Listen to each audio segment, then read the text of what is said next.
Good morning विद्यार्थी मित्रों। कक्षा 12 विषय भूगोल पाठ 7 व्यापार।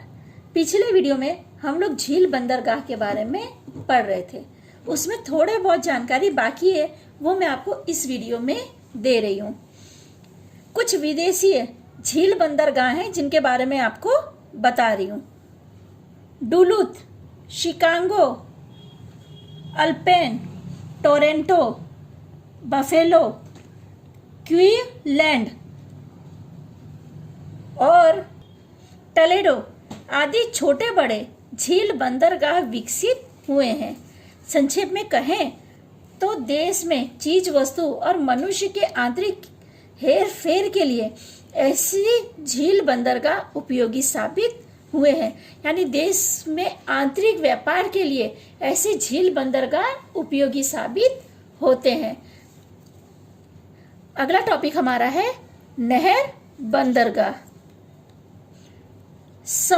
दुनिया में समुद्र और महासागरों के बीच की दूरी कम करने के लिए मानवों ने भूमि खंड की संयोगी भूमि, जिसे हम लोग सकड़ी भूमि पट्टी जैसे भूमि स्वरूप को खुदाई करके दो समुद्रों या महासागरों को जोड़कर कम दूरी के जलमार्ग का निर्माण किया है।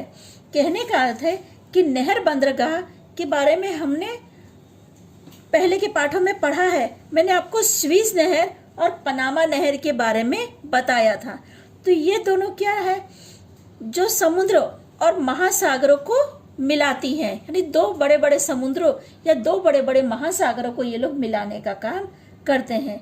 नहर के जरिए क्या है, दो बड़े बड़े समुद्रों को मिला दिया जाता है। पर उसके लिए किस चीज का काम निर्माण काम करना पड़ता है, नहरों का। नहरों के निर्माण काम के जरिए दो बड़े समुद्र या दो बड़े महासागर एक दूसरे से मिलते हैं, जो व्यापार के लिए काफी अनुकूलन साबित होता है। इस तरह समुद्रों और महासागरों को जोड़ने वाले मानव रचित जल स्वरूप को हम नहर कहते हैं। यानी इसका निर्माण मानव करता है। जो नहर है, ये नहर बनाने का काम मानव अपनी सुविधा के लिए, काफी घूमना ना पड़े इसके लिए ये लोग नहर बनाने का काम करते हैं।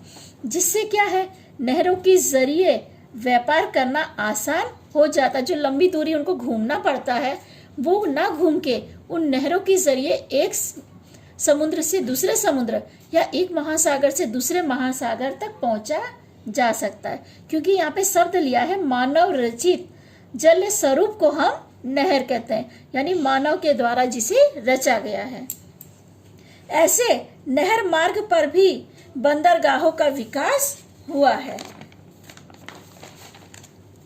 पश्चिम एशिया में लाल सागर और भूमध्य सागर को जोड़ने वाली स्विस नहर को भूमध्य सागर के सिरे पर